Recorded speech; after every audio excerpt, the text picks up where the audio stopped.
So our next speaker of the day is Sri Prasad Hunsur, a person who had a very dear connection to Bananja Govindacharya, and I will call upon our dear friend Chetan Pargiri to come and introduce Sri Prasad.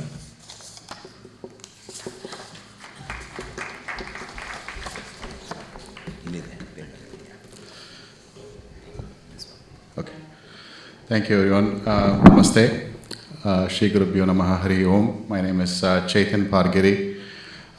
It's my great pleasure, joy, and utmost sincerity that I have the opportunity to introduce a very dear friend to all of us, a spiritual guide, a mentor, and certainly someone who's been a teacher for many of us in the community for decades. It's a matter of great pride and joy to introduce, someone who's born with the legendary Sri Bananja Govindacharya, spans several decades, rooted in a shared devotion to Vedantic tradition and Dvaita learning as well. This deep connection traces back to the time when the celebrated Kannada film producer Sri Hunsur Krishnamurthy, who happens to be our dear Sri Prasad's father, consulted Bananja Gurugalu for the devotional film Bhakta Kanakadasa, forging a friendship between the two families that has endured across generations. When Bananja Gurugalu visited the United States in 1996, he was warmly received at Sri Prasad's house, where he was moved to see the carefully preserved collection of his own lectures and books. That evening, he blessed Sri Prasad and encouraged the continuation of a dedicated spiritual sadhana, a blessing that has since blossomed into a lifetime of service, and I'm certainly an eyewitness to all of that. For over 35 years, Sri Hunsur Sri Prasad has been conducting weekly satsangas. He has a long list of very professional sort of achievements and also academic achievements, which I'm not talking about. I'm really focused on his spiritual, giving back to the community. Keeps the flame of collective spiritual inquiry alive, first in person, and continuing remotely even through the challenges of the COVID era. A prolific writer and scholar, he has authored 3 books on Vayusthiti, Mangalashtaka, and the Ramayana's Prathama Sarga, and has contributed numerous articles to the magazines of Rayaru and Palimaru Mathas. Works that have received the gracious Ashirvachanas of Sri Satyatma Tirtharu and Sri Pejar Srigalu as well. He delivers weekly pravachanas on our SKV channel and has written and directed dramas staged across multiple states in the US, as well as happened to be at Uttarajimat in Bangalore, at the sacred precincts of Mantralaya with Swamiji himself gracing the occasion as well. So please join me in welcoming our next speaker, Sri Hunsur Sri Prasad. Thank you. ಮುಕೋಪಿ ಯತ್ ಪ್ರಸಾದೇನ ಮುಕುಂದ ಶಯನಾಯತೆ ರಾಜರಾಧಾಯತೆ ರಿಕ್ತ ರಾಘವೇಂದ್ರಂ ತಮಾಷೆ. ನಾನು ಇವತ್ತು ನೀವೆಲ್ಲ ಗೊತ್ತಿರೋಂಗೆ ಬಂದಿದ್ದೇವೆ. ಅವರ ಜ್ಞಾನ, ಅವರ ಸಾಧನೆ, ಅವರ ಕೃತಿಗಳ ಬಗ್ಗೆ ಎಲ್ಲ ಕೇಳಿದ್ದೀರ. ನಾನು ಅವರಲ್ಲಿ ಕಂಡಿರ್ತಕ್ಕಂಥ ಒಂದು ಹೃದಯ ವೈಶಾಲ್ಯ, ಅವರಲ್ಲಿರ್ತಕ್ಕಂಥ ಬಹಳ ದೊಡ್ಡ ಒಂದು ಉದಾರ ಗುಣನ ನಿಮ್ಮ ಮುಂದೆ ಹಂಚ್ಕೊಳ್ಳಿ. ಇದು ಯಾವುದೋ ಪುಸ್ತಕದಲ್ಲಿ ಓದಿದ್ದಲ್ಲ, ಇದು ಸ್ವತಃ ನನ್ನ ಅನುಭವ, ನಮ್ಮ ತಂದೆಯವರ ಅನುಭವನ ನಿಮ್ಮ ಮುಂದೆ ಹಂಚ್ಕೊತೀನಿ. ಜಾಸ್ತಿ ತಗೊಳ್ಳಲ್ಲ, ಕೇವಲ ಒಂದು 10-15 ನಿಮಿಷ ಅಷ್ಟೇ. Doctor Sharma, I got my Upanayana at 15, so I beat you by 5 years, okay? ಇದು ಅವರು ಹೇಳಿದಂಗೆ 1960ರಲ್ಲಿ ಭಕ್ತ ಕನಕದಾಸ ಸಿನಿಮಾ ನೀವೆಲ್ಲ ಕೇಳಿರ್ಬೋದು. ಅದರ ಲೇಖನ ಮತ್ತು ನಿರ್ದೇಶನ ನಮ್ಮ ತಂದೆ ಮಾಡ್ತಾಯಿದ್ರು. ಮಾಡೋ ಕೃತಿಯಲ್ಲಿ ಸಾತ್ವಿಕವಾಗಿರಬೇಕು, ಕರೆಕ್ಟಾಗಿರಬೇಕು ಅನ್ನೋದಕ್ಕೋಸ್ಕರ ಅವರು ಪೇಜಾವರ ಶ್ರೀಗಳನ್ನು ಸಂದೇಶಿಸಿದ್ರು. ಪೇಜಾವರ ಶ್ರೀಗಳು ಬನ್ನೇದೇವ್ರನ್ನ ಅವ್ರು ಕಾಂಟ್ಯಾಕ್ಟ್ ಮಾಡಿ ಅವ್ರು ನಿಮಗೆ ಇದು ಕೊಡ್ತಾಯಿರುತ್ತೆ. ಸೊ ಅಲ್ಲಿಂದ ಅವರಿಬ್ಬರ ಒಂದು ನೆಂಟು ಶುರುವಾಯಿತು. ಅವರ ಇದು ಉಡುಪಿ ನಿಮ್ಗೆ ಗೊತ್ತಿರೋಂಗೆ ಕೊನೆಯಲ್ಲಿ ಅದು ಅವರ ಬಾಗಿಲನ್ನು ತೆರೆದು ಸೇವೆಯನ್ನು ಹಾಡುವಾಗ ಅದು ಕೃಷ್ಣ ತಿರುಗಿದ್ದು ಹೊಡೆದಿದ್ದೆಲ್ಲ ಇತ್ತು. ಹಾಗೆ ಮೊದಲನೇ ಸ್ಕ್ರಿಪ್ಟಲ್ಲಿ ಇತ್ತು. ಬನ್ನಂಜಿ ಅವ್ರನ್ನ ಕೇಳಿದಾಗ ಅವರು ಇದು ಹೀಗಾಗಲಿಲ್ಲ ಅಂಥೇಳಿ ವಾಸ್ತವವಾಗಿ ಏನಾಯಿತು ಅದನ್ನು ಹೇಳಿದ್ರು.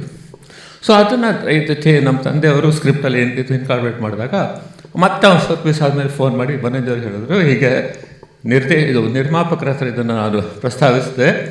ನಿರ್ಮಾಪಕರು ಇದನ್ನು ನಿರಾಕರಿಸಿದ್ರು. ಯಾಕೆಂದರೆ ನಾಡಲ್ಲೆಲ್ಲ ಒಂದು ನಂಬಿಕೆ ಏನಂದರೆ ಕೃಷ್ಣ ತಿರುಗದ ಅಂತ ಒಂದು ನಂಬಿಕೆ ಇದೆ. ನಾವು ಅದಕ್ಕೆ ವಿರುದ್ಧವಾಗಿ ಹೋಗಬಾರ್ದು. ಮತ್ತು ಈ ಒಂದು ಇನ್ಸಿಡೆಂಟು ಸಿನಿಮಾದ ಹೈಲೈಟ್. ಇದನ್ನು ನಾವು ತಿಳಿಗೊಳಿಸಿದ್ರೆ ಸಿನಿಮಾನೇ ಬಿದ್ದೋಗುತ್ತೆ ಅಂತ ಅವರು ನಿರ್ಮಾಪಕರು ಹೇಳ್ತಾ ಇದ್ದಾರೆ.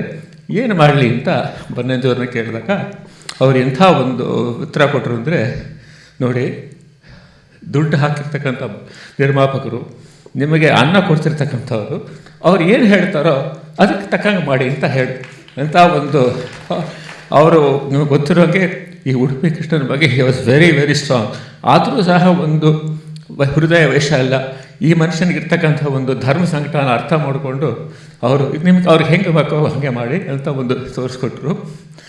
ಇದು ಅವರ ಒಂದು ವೈಶಾಲ್ಯ, ಎಷ್ಟು ಒಂದು ಒಂಥರ ಬ್ರಾಡ್ ಮೈಂಡೆಡ್ ನೇಚರ್ ಇತ್ತು ಅನ್ನೋದನ್ನು ನಾವೆಲ್ಲ ಅಫ್ಕೋರ್ಸ್ ನೀವು ಯಾರ್ಯಾರು ಅವ್ರ ಜೊತೆ ಒಡನಾಟ ಆಗಿದೆಯೋ ಅವ್ರಿಗೆಲ್ಲರೂ ಗೊತ್ತಿರುತ್ತೆ. ಇದು ಗೊತ್ತಿರದೆ ಇದನ್ನು ಹೊಸದಾಗಿ ನಾನು ಆವಿಷ್ಕಾರ ಮಾಡ್ತಾಯಿಲ್ಲ, ಸ್ವಂತ ಅನುಭವ ಎಲ್ಲರಿಗೂ ಗೊತ್ತು.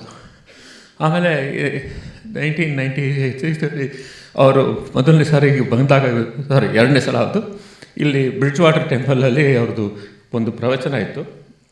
ರಾತ್ರಿ ತುಂಬ ಹೊತ್ತಾಗುತ್ತೆ ಅಂತ ಬಂದು ನಮ್ಮನೆಯಲ್ಲಿ ಇಳ್ಕೊಂಡಾಗ ನಾನು ಹೋಗಿ ಕರ್ಕೊಂಡೋಗಿ ತೋರಿಸಿದೆ.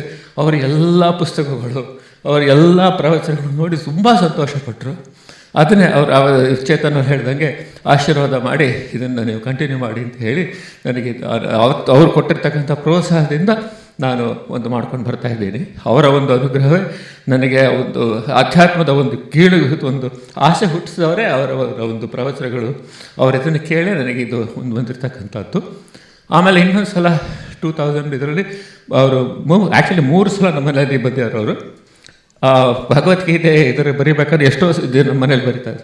ಸೊ ನಾನು ಸಾಯಂಕಾಲದ ಹೊತ್ತು ಹೋಗಿ ಅವ್ರ ಹತ್ರ ಕೂತ್ಕೊಂಡು ಪ್ರಶ್ನೆ ಕೇಳಿದೆ. ನಾನು ಅವ್ರ ಪುಸ್ತಕಗಳು ಅಧ್ಯಾತ್ಮ ಬಗ್ಗೆ ಅವ್ರು ಹೇಳಿದ್ರು, ನಿನ್ನ ಹತ್ರ ಸಾಕಷ್ಟು ಪುಸ್ತಕಗಳಿದೆ, ಸಾಕಷ್ಟು ಪ್ರವಚನಗಳಿದೆ, ಅದೆಲ್ಲ ಬೇಡ, ನೀನೇನು ಮಾಡಿದೆ ತೋರಿಸು ಅಂತ.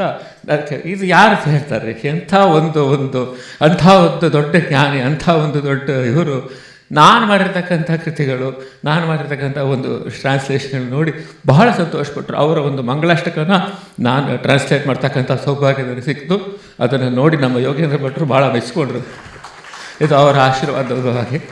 ಆಮೇಲೆ ಇನ್ನೊಂದು ಹೇಳಿದ್ರು, ನಿಮ್ಮ ತಂದೆಯವರ ಹಾಡುಗಳು ನನಗೆ ತುಂಬ ಇಷ್ಟ, ಅದ್ರ ಬಗ್ಗೆ ಮಾತಾಡೋಣ ಅಂತ ಅವರು ಎಷ್ಟೋ ನನಗೆ ಗೊತ್ತಿರತಕ್ಕಂಥ ವಿಚಾರಗಳನ್ನು, ಹಾಡುಗಳನ್ನು ಅವ್ರ ಜೊತೆ ಅವರು ಹಂಚ್ಕೊಂಡ್ರು. ಅಂಥ ಒಂದು ಮಹಾನುಭಾವರು. ಇನ್ನೊಂದು ಕೊನೆಯದು ಹೇಳಿ ನಾನು ಮುಗಿಸ್ತಾ ಇದ್ದೀನಿ. ಇನ್ನೊಂದು ನಿಮಗೆ ಅಚ್ಚರಿ ಆಗ್ತಕ್ಕಂಥ ವಿಚಾರ ಅಂತಂದರೆ, ಇವತ್ತು ಈ ವೇದಿಕೆಯಲ್ಲಿ ನಾನು ಮಾತಾಡ್ತಕ್ಕಂಥ ಒಂದು ಪ್ರಮೇಯ ಇರಲಿಲ್ಲ. ನನಗೆ ಇದು ಗೊತ್ತಾಯ್ತು. ಆಮೇಲೆ ನಾನು ಬೇಜಾರು ಮಾಡಿಕೊಂಡೆ, ಅಷ್ಟು ನನಗೆ ಗುರುಗಳು ಅನುಗ್ರಹ ಮಾಡಿದ್ದಾರೆ.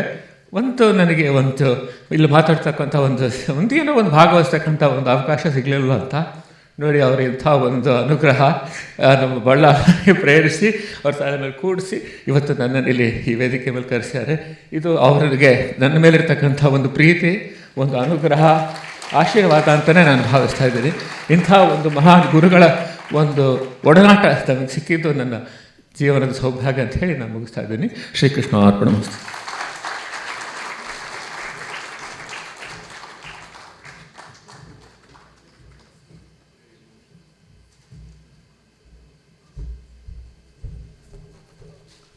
ಧನ್ಯವಾದ ಶ್ರೀಪ್ರಸಾದ್ ಅವರೇ, ತುಂಬ ಭಾವುಕರಾಗಿ ಮಾತಾಡಿದ್ರಿ. ಮತ್ತೊಮ್ಮೆ ನೀವು ಸಮಯ ಕೊಟ್ಟು ಇಲ್ಲಿಗೆ ಬಂದು ಮಾತಾಡಿದ್ದಕ್ಕೆ ನಿಮಗೆ ಕೃತಜ್ಞತೆಗಳು.